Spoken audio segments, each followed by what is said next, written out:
Hello, my name is Jeff.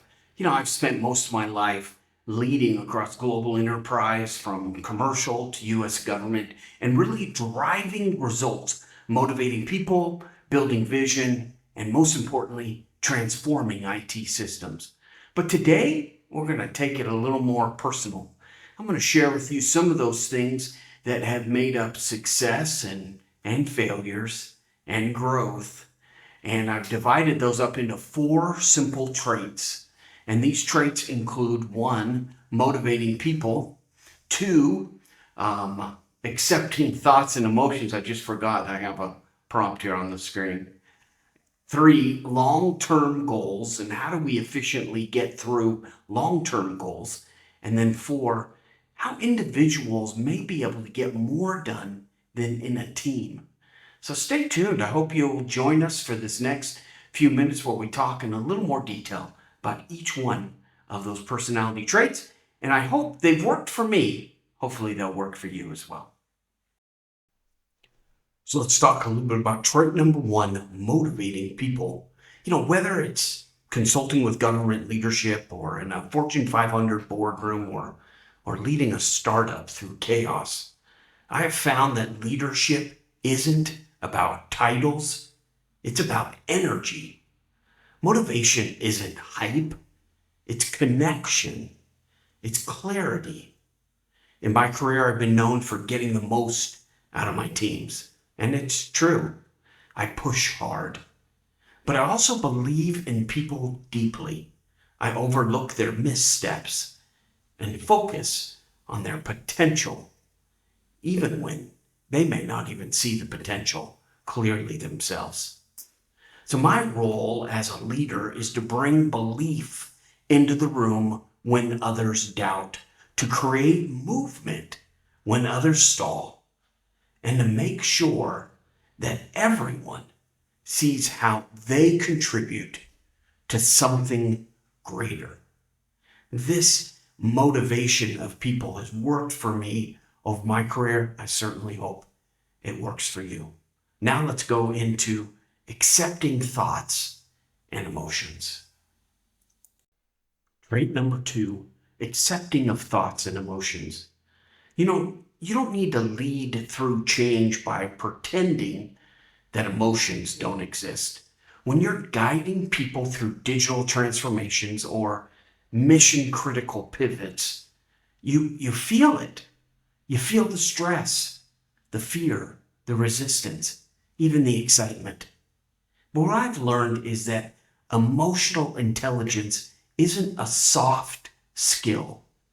It is a leadership multiplier.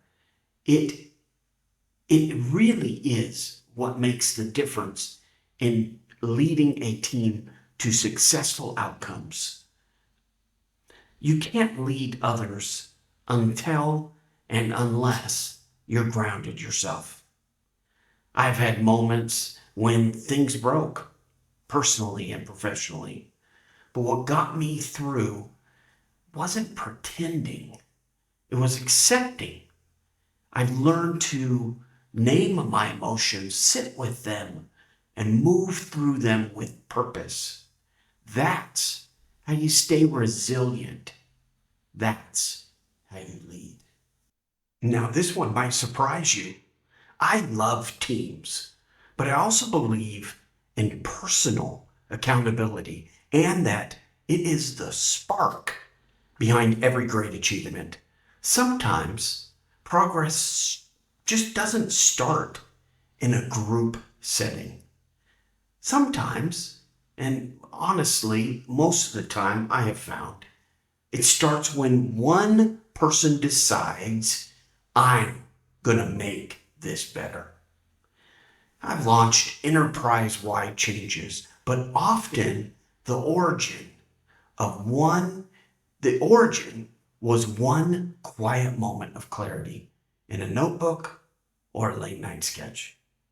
See, great teams win, but they win because someone, somewhere, was willing to go further alone when no one else was ready. In my career, I've been that person. In fact, I still am. But I never walk alone for long. Because once I move, others join. Let's be honest here. Long-term goals are tough. They're hard. They're difficult to get accomplished. The finish line always seems, or at least feels, far away. And life unavoidably gets in the way. But here's the thing. I've led 3 to 5 year transformational roadmaps.